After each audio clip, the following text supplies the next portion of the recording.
Hi. You're watching Reddit Confessions. And this story begins with my wife, standing in our hallway mirror, adjusting her blouse for another, casual brunch, that somehow required perfume, lip gloss, and a freshly shaved everything. I didn't say a word. I just watched from the kitchen, half hidden behind the cabinet door, holding a mug I wasn't drinking from. She thought I was clueless. And that's the only part she got right. I was clueless. Until I wasn't. Let me rewind, not too far, just enough to explain why I bought printer ink, an expandable folder, and a pack of divorce forms from Staples, all in the same quiet afternoon. 3 weeks ago, I overheard her on the phone. Not a full conversation, just pieces. Low voice. Giggling. And this one sentence that stuck to my brain like gum on a shoe. He doesn't know anything, babe. I promise. I dropped a spoon just so she'd know I was nearby. She switched from babe to Lisa from work faster than I could blink. It was clumsy. The kind of lie that only works if the other person wants to believe it. And I did. For exactly 6 more hours. Then I did what I swore I'd never do. I checked her phone. It wasn't locked.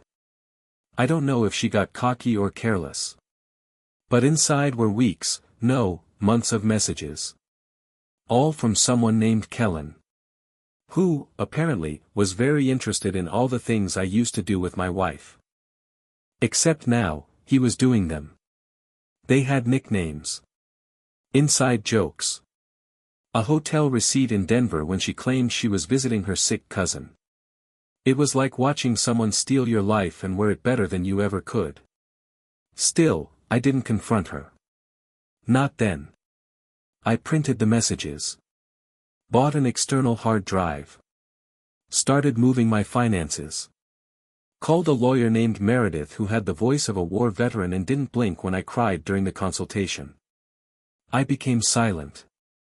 Not out of fear. But out of calculation. And then, this morning happened. She strutted past me in heels she only wore when she wanted to impress someone who wasn't me. I stood by the counter. Divorce forms in hand. Calm. Tired. Ready. I said. Let him know you'll be free next week. She paused. Turned. Laughing. Wait, what? I slid the papers across the granite, right beside her protein shake. I'll handle the divorce. That was the first time in months she looked surprised. That was the first time in years I felt like I had air in my lungs. She assumed I'd beg. She assumed I'd crumble. She assumed wrong. She didn't pick up the papers. She just stared at them, as if they were covered in a language she had never seen before. And maybe they were, because in her world, consequences weren't part of the script. For the longest time, Noelle was the kind of woman who chose her reality. She'd rewrite it mid-conversation if it suited her. She didn't lie in big ways, at first. It started with things like, I sent that email when she didn't. Or, I called your mom back when she forgot. I used to laugh it off. Now I realize those weren't quirks. They were previews. She finally blinked. Still standing in those ridiculous heels like she was about to host a talk show. No, Caleb. What is this? She asked, voice trembling. You tell me, I said. You seem to be the expert in rewriting stories. Let's see how you narrate this one. That part wasn't brave. It sounded better in my head than it did out loud. My voice cracked on the word narrate. Classic me. She sat down slowly, like the air had gotten heavier. And I watched her face shift through disbelief, panic, and, of course, defensiveness. You went through my phone, she hissed. Not, I'm sorry. Not, please talk to me. Her first instinct was control. Anger. Guilt reversal. I had to, I said quietly. Because I wasn't your husband anymore. I was just the guy paying for your Uber rides to him. Her face twisted, like I'd slapped her. And maybe in a way, I had. Emotionally, at least. But I wasn't done. I couldn't stop. The hotel in Denver. The weekend you said you were helping Lily after her surgery. I hope Kellen gave you something worth destroying your marriage over. Her eyes flickered. You don't know what you're talking about, she whispered. That was the moment I realized she still thought she could lie her way out of this. Still believed I'd collapse into some sobbing mess and ask her what I did wrong. But something inside me had changed. Or broken. Or maybe both. I pulled out the envelope. Printed screenshots. A timeline. Even the gym membership transfer in her name, addressed to the exact location of Kellen's place of work. The worst part? I recognized his name. I had met him. Once. Briefly. A company barbecue 2 years ago. She introduced him as an intern who followed her around like a lost puppy. Apparently the puppy got promoted. She didn't say anything for a long time. Just sat there. Arms wrapped around herself like she was the one who needed protection. Her phone buzzed on the counter. Once. Twice. I didn't need to look. She did. And she made the worst mistake she could have in that moment, she smiled. Barely. But it was there. That stupid, involuntary smirk. Wow, I muttered. He's texting you right now, isn't he? She didn't answer. But her face did. You know what's funny? I continued. I used to fantasize about catching you in the act. Thought I'd feel powerful. Thought I'd be able to scream and throw plates and act like some man in a movie who kicks his cheating wife out and finds a new life in Montana or something. But I don't feel powerful. My voice cracked again. I looked at the floor. I feel like I'm watching someone I loved turn into a stranger who doesn't even flinch when they break my ribs, metaphorically, of course. She stood up fast. Too fast. I didn't mean for it to happen. I laughed. Actually laughed. You tripped and fell onto him in a hotel bed in Denver. She opened her mouth. Closed it. Then finally said something that genuinely stunned me. It was supposed to be temporary. What does that even mean? Was I her placeholder? Her emotional Airbnb until she found permanent housing? I walked to the sink, turned on the water just so I wouldn't hear her breathing. I couldn't take the sound of her anymore. That's when she said it. He doesn't know I'm married. I froze. Turned slowly. You're joking. No. I told him I was separated. That we had been done for a while. My body went cold. Like everything inside me had shut off except for this one rising scream that never made it out. So I did the only thing I could do. I picked up her phone and typed one message to Kellen. She's not separated. She's married. And she's free next week. Then I placed it back on the counter. And left her standing there. I don't know where this goes from here. But I know where I'm going. The second I hit send, I didn't feel relief. I didn't feel victory. I felt like I just dropped a live grenade and decided to hug it. Noelle stood there, frozen, watching me like I was the one who had just betrayed her. And for a second, I genuinely saw it, the shift in her eyes, the panic, the regret, maybe even a flicker of fear. Not fear of me, no, I could never hurt anyone, but fear of exposure. Fear of the lie crumbling. She reached out toward the phone like she could somehow suck the message back into the screen. Kellen doesn't do drama, she whispered, more to herself than to me. I turned to her slowly. Well, surprise. I didn't wait for her to speak again. I left. Got in my car. I didn't even know where I was going at first. Just drove.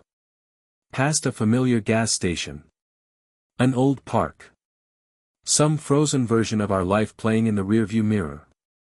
Eventually, I ended up in the parking lot of a library. Not sure why. I hadn't stepped inside one since college. But I sat there, engine off, hand gripping the wheel like it was the only thing tethering me to the present. 10 minutes later, her name popped up on my phone. Not a call. A text. Please don't respond to anything he says. I'll handle it. I didn't reply. 2 minutes later, another text. You don't understand. You're making this worse. That one made me laugh. Actually laugh. Out loud. Because from where I was sitting, she had already made it worse. But I didn't text back. Not because I was being strong, God, no. I wasn't strong. I was wrecked. But something in me refused to give her the chance to spin more stories. I wasn't going to be part of her performance anymore. I spent that whole night at my brother Emery's place. Told him I needed time. Didn't explain why. He didn't ask. He just nodded, tossed me a pillow, and said, "Spare room's clean." That was more grace than I deserved. The next morning, I woke up to 5 missed calls. All from Noelle. But it was the 6th one that changed everything. A number I didn't recognize. Voicemail left. I listened to it with shaking hands. It was Kellen. And his voice wasn't angry. It was broken. "Caleb, man, I didn't know. I swear to God, I didn't know. She told me you two were done. That you lived in the same house but hadn't been together in over a year. I thought she was divorced. God. I'm so sorry, man. She lied to me too." There was a pause. A deep breath. "She told me you cheated. That you were abusive. That's why I thought you never called. Never showed up. She said you were out of her life." I believed her. Jesus Christ, I feel like an idiot. I stopped the voicemail. Sat in silence. My mind racing. My stomach sick. Abusive. She told him I was abusive. It didn't matter that it was a lie. Just hearing it out loud, knowing someone else believed it, that stung worse than anything. Like she'd not only erased our history, but replaced me with a villain. Like I was a shadow she needed to escape from. And I realized something that chilled me to my core. She hadn't just betrayed me. She had rewritten me. She had taken the man who once held her during panic attacks and turned him into a monster in someone else's story. I called Emery into the room and played the message. I didn't say anything. Just hit play and watched his face harden. When it ended, he said quietly, "You're getting out. For real. Right?" I nodded. Yeah. But inside, I didn't feel proud. I felt small. Like I'd shrunk under the weight of her lies. That night, Noelle showed up at Emery's doorstep. She knocked. Calm. Patient. Like she hadn't just shattered my identity into pieces. I opened the door just far enough to see her face. "I need to talk to you," she said. "Please." I didn't say anything. Then she added the words that made my spine stiffen. "He left me." There it was. The moment she thought would pull me back in. The broken, abandoned woman, hoping I'd still be soft. Still be her safe place. Still be the doormat. I took a deep breath. Looked her in the eyes. "Noelle, he didn't leave you. He woke up." And I closed the door. I expected her to knock again. I even waited for it, standing behind the door like some idiot hoping closure sounds like apology. But there was no second knock. Just footsteps. Then silence. Then, nothing. And for the briefest, most peaceful moment of the last year, I believed it was over. Until the next morning. I had barely opened my eyes when Emery stormed into the guest room, holding his phone like it had personally insulted him. He tossed it on the bed in front of me and said, "Check your email. Now." Still half asleep, I grabbed my own phone. And my heart immediately went cold. She had sent a mass email. Not to me, oh no, that would have made too much sense. She sent it to both of our families. My parents. Hers. My co-workers, yes, co-workers. Apparently, at some point she had taken the liberty of connecting with my office manager during some company holiday event. The subject line read, "A heartfelt clarification about Caleb and our marriage." My hands were trembling so hard I almost dropped the phone. I opened it, stomach in knots, eyes darting down the screen as my name was dragged through the mud like a dirty rug on a rainy street. She didn't scream. Didn't accuse. It was worse than that. It was passive. Manipulative. Polished. This isn't easy for me to say publicly, but I feel I must clarify some misconceptions surrounding our separation. Caleb has been struggling emotionally for some time, and while I tried to support him, I was constantly pushed away. I never wanted things to turn bitter, but after months of distance and isolation, I began to believe the marriage had ended in every way except legally. I made mistakes, yes, but I was deeply lonely and afraid. I couldn't breathe. She didn't outright say I cheated. She didn't say I abused her. But she implied it all. Cleverly. Subtly. She crafted the perfect story. She was the emotionally neglected wife who made a desperate mistake. And I was the broken man who drove her into someone else's arms. There were words in there like empathy and healing and growth. The kind of language that people eat up without asking questions. And it worked. Within an hour, I got a message from my cousin Jen. "Hey, just wanted to say I'm here if you ever want to talk. I know things must have been hard on both of you." I wanted to scream. Not because Jen believed her, she didn't have the full picture, but because Noelle beat me to the punch. She told the story first. She controlled the narrative. I sat there, hunched over my phone, dizzy with rage and grief and humiliation. I had spent weeks carefully preparing for a quiet, dignified exit. She set it all on fire overnight with one email and a tone of victimhood. And the worst part? Kellen believed it again. Somehow. I got a message from him too. Short. Cold. Confused.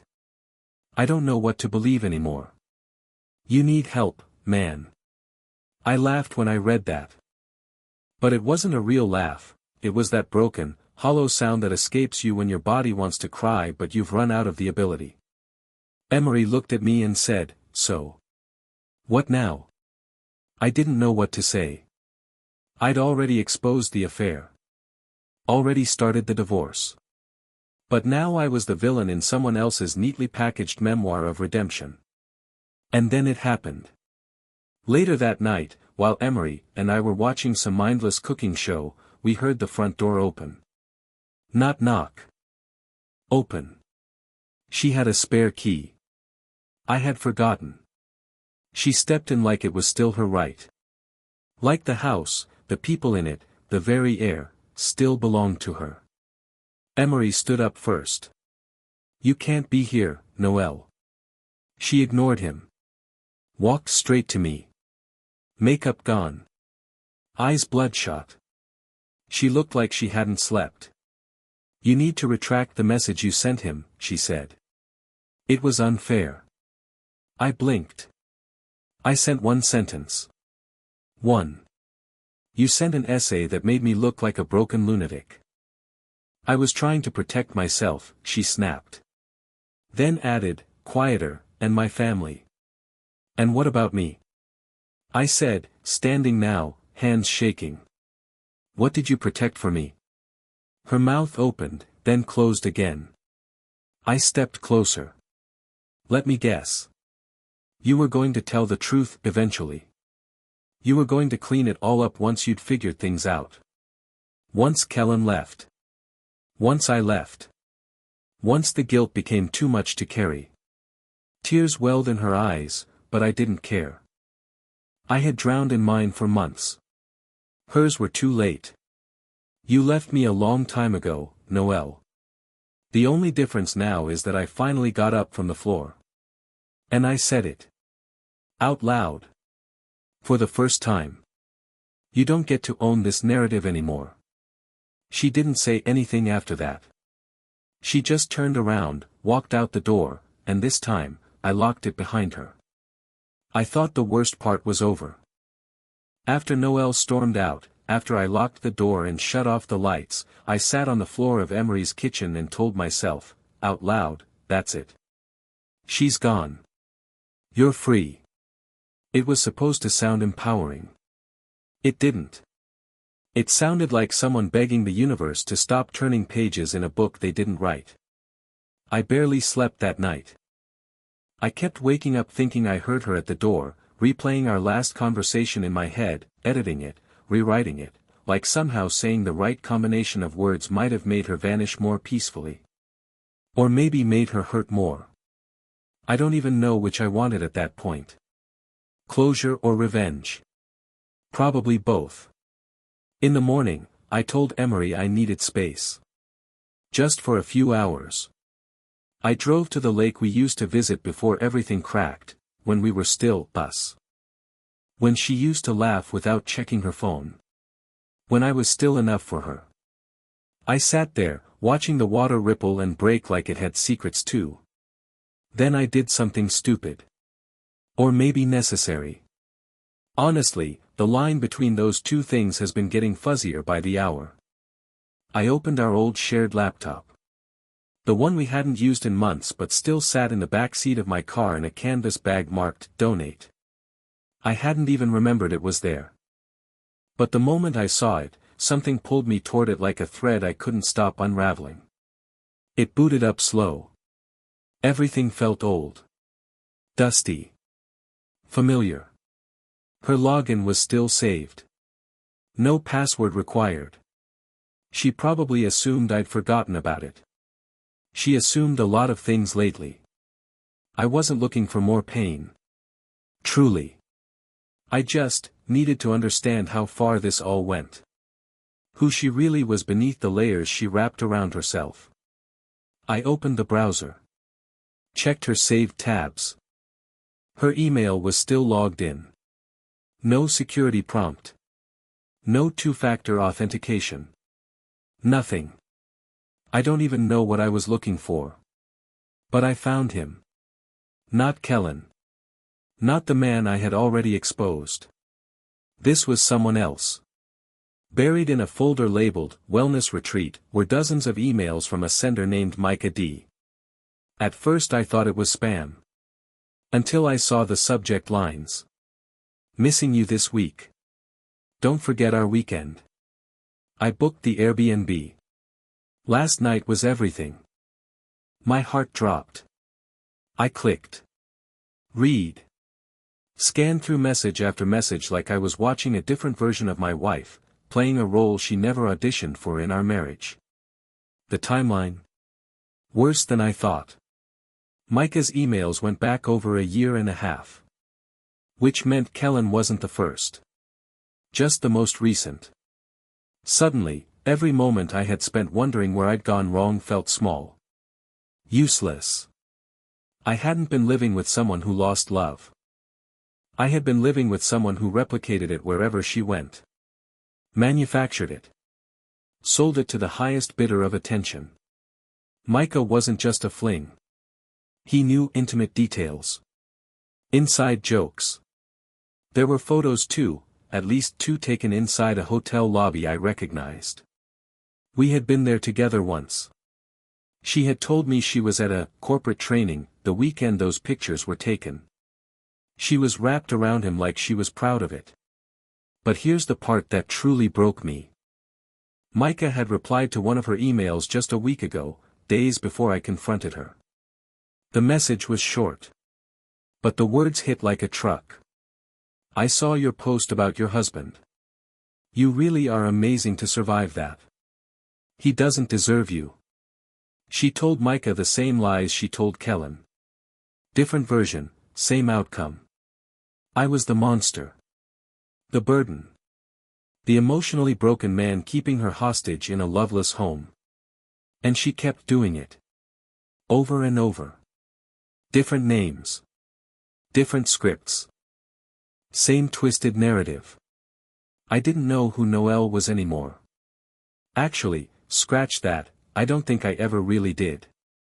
The woman I married might have been real once, but somewhere along the way, she fractured into 1,000 masks. And I was just the fool clapping for every costume change.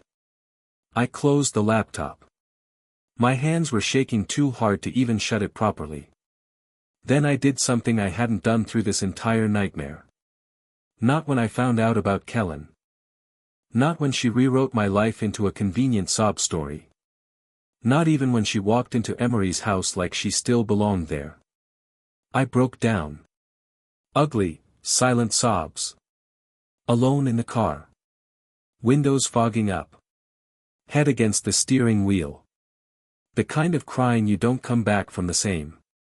The kind that empties you out. And when it passed, I made a decision. She wasn't going to tell anyone else who I was. I would. I sat there for what must have been 2 hours, maybe more. The lake was still. The car was quiet. The laptop remained open in the passenger seat like it was daring me to look again, to go deeper. But I didn't need to. I had seen enough. More than enough. And for once, the numbness wasn't confusion, it was clarity. Noelle hadn't just cheated. She had built an entire persona on top of my bones. Reinvented herself as the bruised heroine of some tragic marriage. And me? I was the faceless villain in her bedtime stories. The shadow that made her light look softer. The wreckage she used to prove how strong she had become. I think what broke me most was realizing I wasn't even special in my own pain. Kellen wasn't a one-time betrayal. He was just the final thread snapping on a web I hadn't even realized I was caught in. And Micah. God, Micah had been there for over a year. While I was massaging her feet after long days, she was sending him selfies in a robe I bought her for Christmas. It wasn't just about being cheated on anymore. It was about erasure. Rewriting. Like my entire marriage was a script she handed to strangers and let them annotate while I stood off stage, clapping for her performance. So I made a choice. Not out of spite. Not even out of vengeance. Out of self-preservation. Because if I didn't tell the truth, she'd keep doing this. She'd keep warping the story. Keep painting herself in watercolor and leaving my name in pencil. So I started collecting. I compiled everything. Screenshots of messages. Email headers. Date stamps. Receipts. Photos from both men. I found an old recording from 6 months ago, one I had taken accidentally while testing a new voice memo app. I hadn't even realized I'd left it running during a car ride. It was the day she told me, out of nowhere, you know, if we ever split, I'd want to be the one to tell the story first. I had laughed at the time. She hadn't. The tone of her voice had been serious. Chilling, in hindsight. I included that too. Then I opened a blank email. Took a deep breath. And did the unthinkable.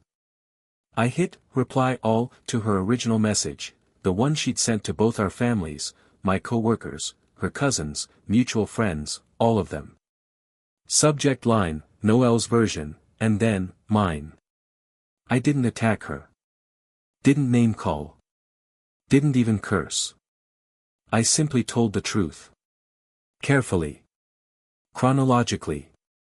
Coldly. I outlined the timeline. Micah's involvement. Kellen's. The messages. The trips. The lies. I ended with the quote from her own email. I feel I must clarify some misconceptions. And followed it with mine. So do I. Attached were PDFs, screenshots. Even the accidental voice recording, labeled plainly, "Just listen." I signed it with one sentence.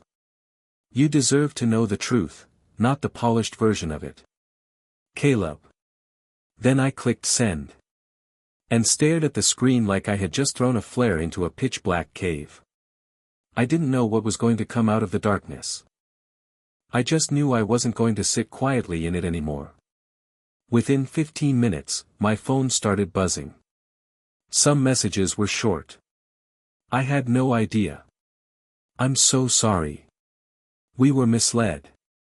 Others were paragraphs. Apologies from people who had believed her first. Even Kellen replied. "She lied to all of us, man. Thank you for sending this. I feel disgusting." I didn't respond. I didn't need to. Because it wasn't about convincing anyone anymore. It was about removing the noose of shame she'd built around my name. It was about reclaiming my narrative, the one I had stupidly handed over the moment I said, "I do." The most surprising message came hours later, after the chaos had settled into something quiet. It was from her mother. We hadn't spoken in over a year. Her message was simple. "I always knew something didn't add up. I'm sorry for how she treated you. If you ever need a place to sit and talk, my door is open." I cried again. Quietly. In Emery's driveway, while the sun set behind the trees. Because for the first time in this mess, someone had said the one thing I needed to hear. That I wasn't crazy. That I wasn't invisible. I expected Noelle to retaliate. To twist it again. To try and repair the image she had so carefully curated. But she didn't. Not that day. Instead, she went silent. And honestly, that was almost worse. I thought that after sending the email, after watching the truth burn through Noelle's fiction like wildfire, I'd feel peace. But peace isn't the absence of noise. Sometimes it's the space where the next shock hides. I spent the next few days avoiding everything. Noelle didn't call. Didn't text. She went completely silent, almost surgically so. And for a while, I welcomed the quiet. I stayed at Emery's place, watched terrible late-night TV, took walks without music, and just sat with my thoughts. Every time I felt something creeping in, anger, sadness, nostalgia, I reminded myself that it was okay to feel shattered. Shattered was honest. But then something happened. Something I didn't expect. Something that made everything Noelle did feel like the first betrayal, not the final one. It started with a name I hadn't thought about in months, Tessa. Tessa was a mutual friend. Closer to Noelle than me, but still someone I considered a decent human being. We used to go on double dates with her and her boyfriend. She was one of those people who always seemed to know more than she let on, always had that smile that said she was 5 thoughts ahead of the conversation. She messaged me out of the blue. "Hey. Can we talk? It's about Noelle. And something you should have known sooner." At first, I ignored it. I didn't want any more post-betrayal epilogues. I was done playing supporting character in my own life. But something about the way she wrote that last line, "You should have known sooner," kept echoing in my head. So I agreed to meet her. We sat at a neutral cafe halfway between our old neighborhood and her new condo. She looked tired. No makeup. Hair tied back. Noelle always used to say Tessa looked too polished to be trustworthy, but that day, she looked real. Human. Nervous. She got straight to the point. "I need to tell you something. And I don't expect you to forgive me." I just waited.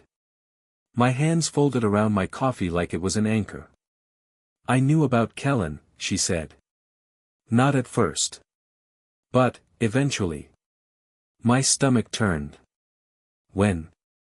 She looked down. "About 4 months ago. Maybe 5. I caught them together. At a restaurant downtown. She tried to spin it as a business lunch, but I knew what I saw. I stayed silent. My heart was pounding so hard I could hear it in my ears. She begged me not to say anything, Tessa continued. Said it was a mistake. That she was ending it. That she was just confused. I wanted to believe her. And I didn't want to be the one to blow it all up. I kept staring at her, trying to decide if I wanted to scream or just disappear. You let me sit across from you, I said slowly, at that dinner in February. You let her hold my hand. Toast to our fresh start. And you said nothing. I know. She kissed me in front of you. I know. And then she went to him that night, didn't she? She didn't answer. She didn't have to. I stood up. Not dramatically. Just enough to let my body move before I crumbled right there in the booth. Tessa reached for my arm. Please. Let me explain. I pulled away. You're not the villain in this story, Caleb, she said quietly. No, I snapped, you're just the narrator who stayed silent until it was safe. I walked out of the cafe feeling heavier than I had in weeks. The world around me didn't change. Cars still honked. Dogs still barked. People still scrolled their phones with the urgency of people chasing nothing. But something inside me broke in a new place.